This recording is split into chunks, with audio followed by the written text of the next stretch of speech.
I spent $800 on a music video set that I could have did at home for free. But before I get there, let's backtrack a little bit.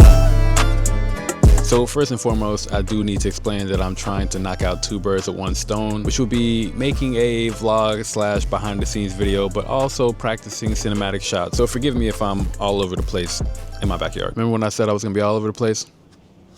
Ain't no time for that. Basically, I would consider this more of a visualizer, not really a official music video. But the idea came from when I was with my brody Chris. He was in town for a shoot, and in the downtime, we said, why not shoot these visuals? After we did the visuals, Chris had to go back out of town for business, so I didn't really have a cameraman. Personally, I have a really hectic and inconsistent schedule. So it's a pretty big challenge for me to try to hire somebody and have them come at a set time. So with all that information, I figured why not just try to recreate the same aesthetic and go around LA to different spots and film what I would put as the background. On paper, it seems like a really simple idea, but the main problem came from the lighting, making sure that what I shot on the green screen matches the same lighting as what I'm shooting in the background. And I actually have footage of me in the Uber editing from the first spot to the second spot, because these are all golden hour shots. I don't know if you understand how hard it is to shoot a golden hour shot, but this right here is quote unquote a golden hour shot. But if I move just a little bit here,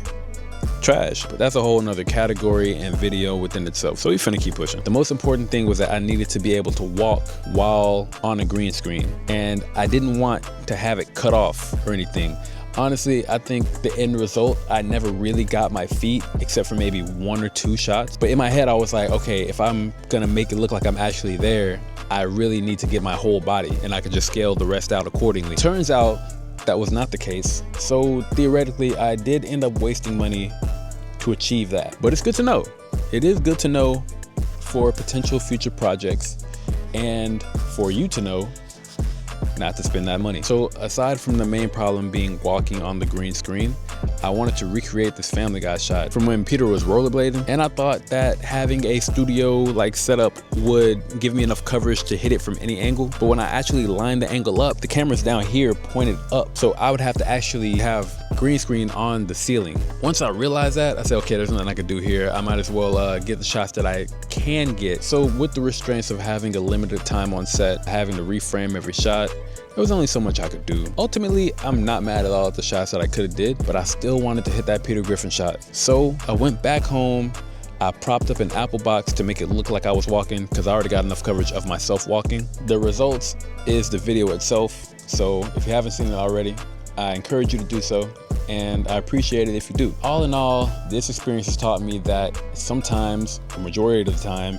it's better to use what you have in stock. The green screen roll was probably $40 that we bought on a project that we didn't even use it for. The Apple box itself was like $20, $30. Honestly, I had all the stuff laying around already. I just thought that in order to be professional, you had to, go here, make sure I get all the coverage there. It's really trial and error at the end of the day. So I guess if there was any moral to this video, it's consider everything in your arsenal. Don't rely on the best camera or the best set. Majority of the times, you just gotta get creative and finesse. So because I know green screen is pretty common, my question to you is, have you ever had a project where you relied solely on green screen, or just use green screen in general for any part of a project? I really want to start using green screen more. I see a lot of cases that people use it for, and I'm like, damn, I would have never thought of that. So if you have, let me know your experience in the comments. Lastly, I recently did a walk it down challenge, and a surprisingly crazy amount of people submitted to it. I'm gonna use this part to announce the winners. Alright, no drum roll, we getting right to it. Third place goes to Taylor May Savage. Why? Because that edit is clean, I can't lie, she really walked it down. Second place goes to Nicole Thompson with the flute freestyle. Perfect example of walking it down in your own regards, keeping it authentic, keeping it creative. And first place goes to Mund X Day. Maybe I'm saying it wrong, maybe it's Monday. If it is, my fault. But he submitted the Lego animation of Walk It Down. What else is there to say, man? Come on. Now, I won't lie, there were a lot of great submissions, and it really does hurt me to have to choose 3. But I gotta make the call. I will be reaching out to the winners and sending out the prizes very soon. I didn't think of a specific way to close out the video, so this is what that is. But when I'm framed up in the middle, it looks nice. I go over. Oh, shit. When I go over here, I start to look like that dog. Fuck! Oh! And I almost died. All right, that's a wrap. I love you.